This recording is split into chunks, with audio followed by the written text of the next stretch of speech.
phone. It was Liza. Marcus glanced over his shoulder. The werewolves had devoured the distance between them and him, getting closer and closer and closer. "No, I can't," Marcus said. And then, "Wait, this doesn't sound like my case. My case is about the phantom cat, remember?" a girl said. The Breakfast Club investigators were sitting at their usual table at the far end of the canteen, underneath a particularly noisy air conditioner. They needed it to keep their conversations away from listening ears. Today, a girl, wearing cat ear headphones around her neck, was sitting opposite them and staring intently at each of them in turn. Her name was Simone, and she had given the BCI their latest case. "Yep, we were getting to that. It's just that, as we were looking into your case, we got caught up in a werewolf conspiracy to take over the school," Stacey said simply. "A werewolf conspiracy?" Simone said. "More like a school kids conspiracy. When we captured the werewolves, we realised that they weren't really werewolves. They were just wearing costumes," Marcus added. "Back to your case. You kept seeing this extremely white cat at school, right?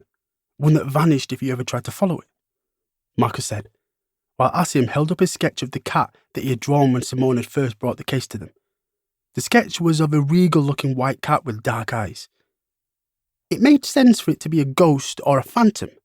It could disappear and reappear and only showed up at night. "Sounds like a ghost to me," Stacey said.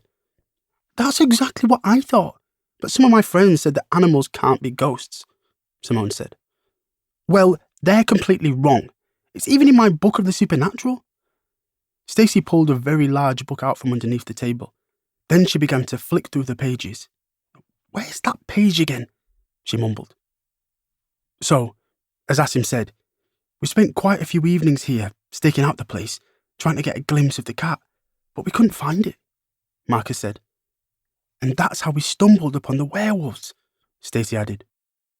"Yep, and after we dealt with them, we realised we needed to get some cat food to trap the ghost cat," Marcus nodded. "So, you actually saw it? It was such a cute cat, wasn't it?" Simone said. "So cute," they all said together. "But it ran away from us and vanished," Liza said. "Just like it did with me," Simone said. "And that's when we brought out the big guns," Marcus said, pointing at Liza. "I made a cat trap," Liza shrugged. "It wasn't that hard. I've seen YouTube videos of people catching stray cats, so they can take the cat to a vet. So it was easy to make my own." "I thought it was a very high-tech trap," Marcus said. "Thanks, Marcus," Liza replied, smiling. "So, that worked and you trapped the phantom cat?" Simone said. "Things didn't exactly go to plan," Marcus said. "I will just say that the cat was very smart. Smarter than any cat I've ever seen. At this point, I was sure it was a ghost cat.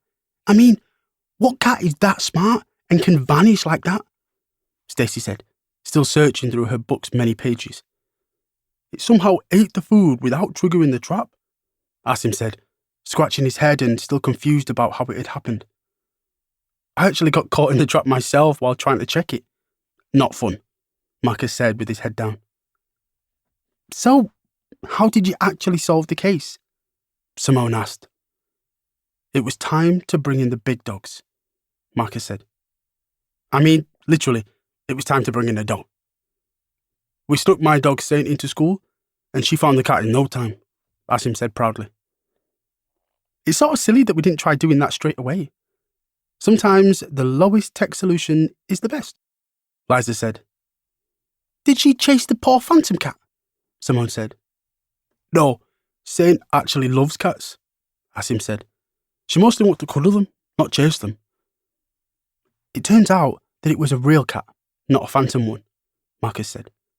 "I guess it just seemed to be a phantom because it had found a way to hide in the school's vents.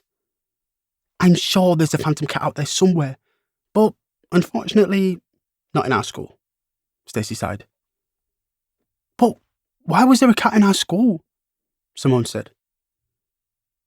"Someone brought their cat into school after a lunchtime vet appointment, but it got loose," Liza said.